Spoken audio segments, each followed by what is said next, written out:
Hey, good morning, everybody. It's Hammer. Today is Wednesday, September 4th, 2024. Of course, with Originator Success here with your daily mortgage rate update, the only place on the web where you guys get to join me live each and every weekday morning, 9:30 a.m. Eastern Time. Still coming to you from Prince Edward Island, hopping on a plane in a little while, and then heading out to the rest of the adventures. You'll see as I come along. So, anyway, good morning. If you're here live, say good morning. If you're watching on the replay, don't forget, give me a hashtag replay in the comments, whether you're on Facebook or on YouTube. Don't forget to smash that like button, tag an LO friend, share us in a group. If you're on YouTube, go ahead and subscribe, click the thumbs up, all that good stuff. Remember, you can go ahead and sign up for our free daily lock advice. Get an email to your inbox each and every weekday morning, www.ratelockadvice.com, or use this cool QR code. You can also sign up to get our text alerts, and they're a whopping $7 a month. You can't beat them. You should join them. Check them out, www.ratetextalerts.com. Look at those. They're awesome sauce. You should get those. Also, if you want to be reminded that I'm going live every morning so that you can join me and not miss out, quick reminder, they're absolutely free. Get a text message. And last but not least, check us out at originatorssuccess.com. Find out how we help you get loans from Google and social media. I'll keep it brief today, but you definitely want to check us out. If you're not a member, go see why you should be at originatorssuccess.com. Sign up for a demo with Austin, and he'll show you what is what and what's going on. So let's say hi to the live folks. Let's see who we got here this morning. Mr. Ron Siegel says today is National Macadamia Nut Day, and he likes his chocolate-covered direct from Hawaii. So today is National Macadamia Nut Day. Good morning, Mr. Macadamia Nuts. Good morning, Mr. Ron Siegel. Kenny Rivard, Mike Brown, great to have you here. Thomas Sloan, Rob Stewart, Mike Tebow. How are y'all? Hope you all are doing well today. Let's check out the chat and see who else we got here. Mallory Fodiatis, good morning. Megan Lindberg, James Mahan, Mike Schmolgan, Brandy Brickler, great to see all of you. I'm sure more people will hop on as we're going along there. Stephanie Spink, good morning. And Stephanie tagging Daniel, thank you very much. Appreciate that. Always help to see that grow. All right, so as you see down at the bottom, very much in a floating stance this morning, cautiously floating, anything closing in the near term in the next 15 days, and straight up floating everything else. So we're going to talk more about that in a minute and why. But as far as rate sheets go this morning, right now, mortgage-backed securities are flat on the day. I'll show you the screens in a minute, but basically it's going to depend on that JOLTS data. If it comes in showing some weakness in the labor market, more weakness, less labor, more turnover, less openings, that's going to be a sign that there's less demand out there for labor. Things are weakening. That'll help bonds a little bit this morning, but overall, not really too much that we have to worry about. That's really the only thing that's going to happen. That's going to tweak things. We got some other data, but really, you're not going to see much move. Everything's holding on until Friday's data. Friday, of course, we get the BLS jobs data. And that's going to be the big report that's going to move everything. So reprice risk on the day today is low. It's not likely that we see much movement after we get this early data. Again, it's 9:35 Eastern time. It'll come out at 10 o'clock Eastern is when we'll see the JOLTS data. That could help rate sheets just as lenders are starting to set pricing for the day, or it could hurt them a little bit. But if it hurts it a little bit, it won't hurt too much. Overall, the outlook remains the same. We could see rates improve a bit with Friday's jobs data. Now, when we get the jobs data, remember, the data that we got in August was July's data, and it showed weakness. This will be September 6th. We'll show August's data, also expected to show weakness. Now, if we got a surprisingly strong jobs report on Friday and it shocked the markets, it really wouldn't push rates that much higher. You'd see a knee-jerk reaction. Rates will get worse for a few days, and then they're going to come back down. It's just where we're at, even if we got a bad report. So with that in mind, the only loans that you really want to consider locking are loans closing in the next couple of weeks.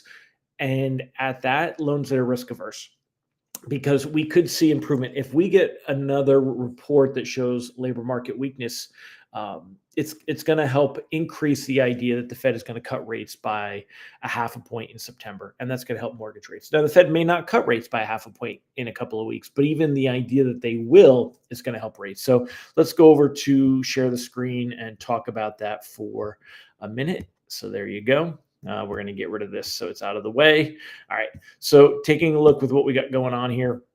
like I said, mortgage-backed securities are up a whopping 3 basis points to start the day. 10-year Treasury yield 3.81, a little bit better than where we've been the last couple of days. Yesterday we ended at 3.83. The day before that we were much, much higher at 3.90. So it has improved a little bit over the last couple of days. We've seen bonds kind of rebound and improve. Looking at this 5-day chart where they were getting worse, getting worse, getting worse, and then rebounded. When you take a look at that's affected rate sheets, we're very much in this between 6 3/8 and 6.5. We've really just been holding steady there, and you're not going to see too much of a change, even if the labor market data comes in and we see a reaction to it. It's only going to improve a little bit. Overall, though, the idea is here. What is the Fed going to do on that September Fed meeting, and what are the rate cuts going to be? This right-hand column is a quarter-point rate cut. Left-hand column is a half-point rate cut. We're still about 2-to-1 that we'll see a quarter-point cut. If the labor market data comes in super weak, you're going to see this column drop, this column go up as markets traders start to believe the Fed will be forced to take a much quicker cut at the September meeting. Also, even if we don't see a big move there, we want to take a look at the next couple of months. The idea that we will see 2 quarter-point back-to-back rate cuts, only about a 40% expectation. It's a much higher expectation, about 60%, that we will see at least 1/2 point cut, whether it comes in November or September. There's even an expectation that we could see a full 1/2 point and 1/2 point, which is what the small outlier is right there. By the time we get to December, the majority believe we will see a full 1 point in rate cuts by December. Remember, we only have 3 meetings for that to happen. That means even if we were to see a cut every meeting, one of them is going to be at a 1/2 point. So that's where markets really are pricing only a 20% expectation that we would see, 3 quarter-point rate cuts. That would put us at the 4.5 mark by December. Is an 80% expectation will be further than that.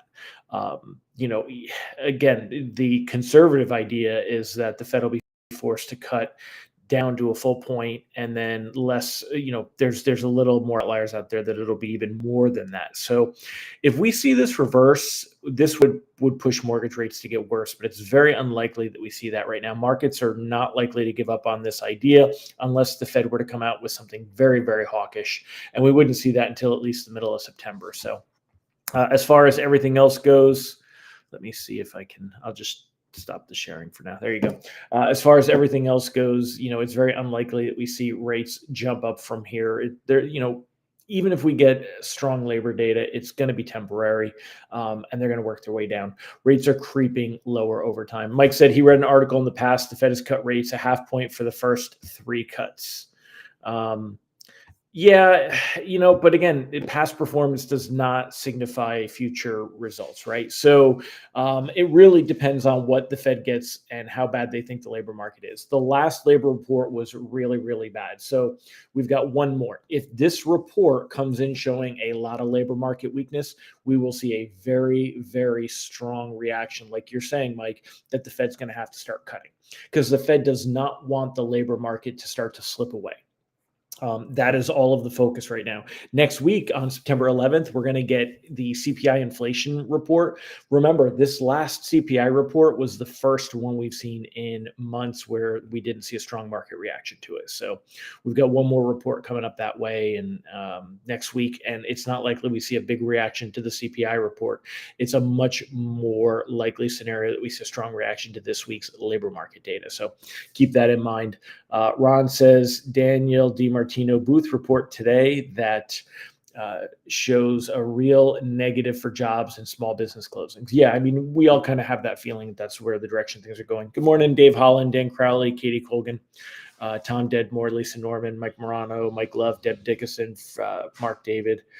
Great to have all of you here. So David Holland, nice to see you, sir. If you're hungry, go get some food.